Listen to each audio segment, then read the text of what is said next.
In the far reach of the Perseus Frontier, a lone human wandered into a silent crash site expecting wreckage, maybe danger. But not three trembling alien cubs staring up at him with wide, glowing eyes. Their parents were gone, their ship was dying. And somehow they reached for him. He didn't know their species. He didn't know their customs. But he knew one thing: they needed someone. What he didn't know was that these helpless cubs would one day rise to command one of the most feared predator packs in the galaxy, and they'd call him father.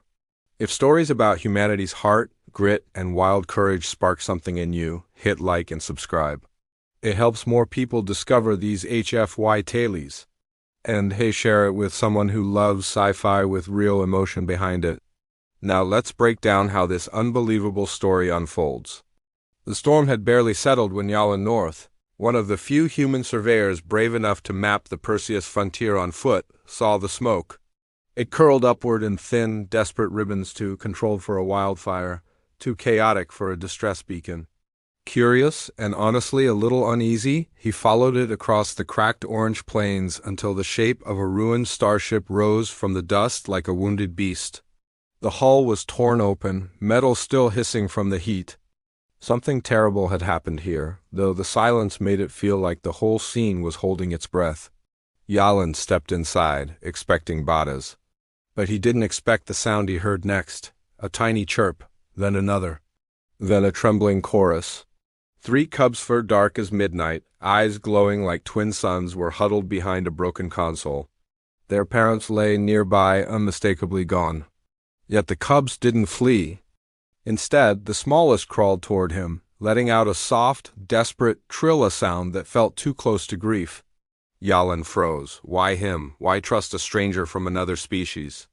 When the cub pressed its head against his boot, shivering, the answer stopped mattering. They needed someone. And he couldn't walk away. Jalen never planned to be a caretaker, especially not for three alien predator cubs who could fit in his arms one day and tear through steel when grown. Yet the frontier didn't offer many choices. The nearest outpost was weeks away, and the cubs wouldn't survive a single night alone. So he set up camp beside the wreck, building a shelter from scorched plating and whatever supplies he could salvage. The first nights were rough. The cubs cried for their parents, their small bodies curling against his legs for warmth. Jalen barely slept, listening to every rustle in the dark, half expecting something bigger and hungrier to smell them. He fed them ration bars crushed into paste, whispering reassurances he wasn't sure they understood. But slowly, the fear in their eyes softened. The middle cub began following him everywhere, mimicking his steps. The largest tried to copy his fire-making, tapping rocks together in determined confusion. And the smallest, always the bravest, would crawl onto his chest and stare at him for minutes at a time, as if trying to memorize the face of the strange creature keeping them alive. Something was changing. They weren't just surviving with him. They were bonding to him. Jalen felt it too, and it terrified him more than the frontier ever had. Weeks passed, and the cubs grew fast, far faster than anything Jalen had cared for before.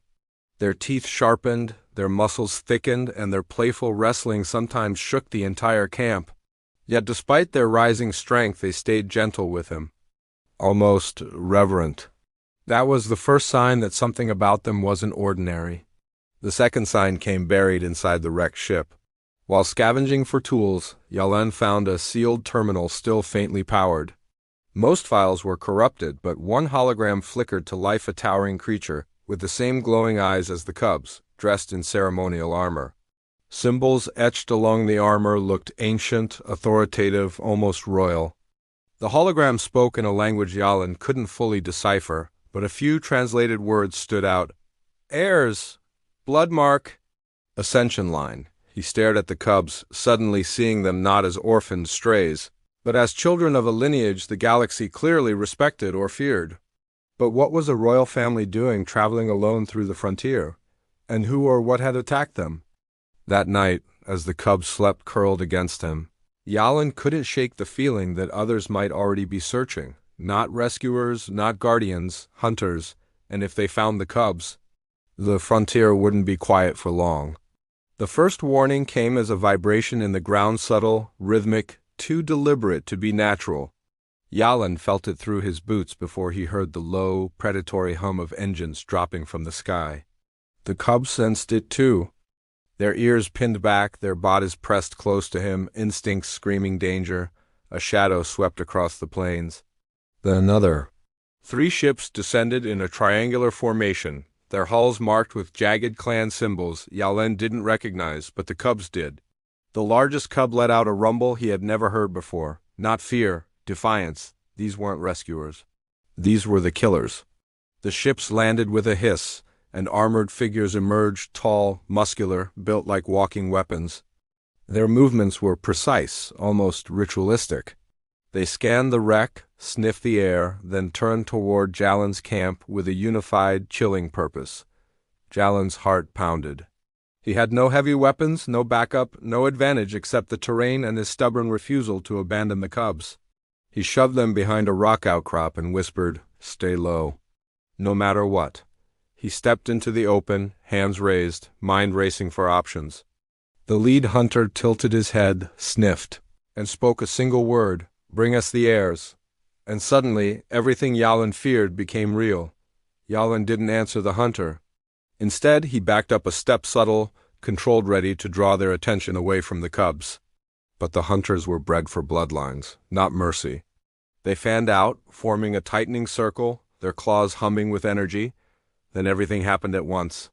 A sharp cry cut through the air. The smallest cub, normally the quiet one, leapt from hiding with a shriek that shook Jalen to his core.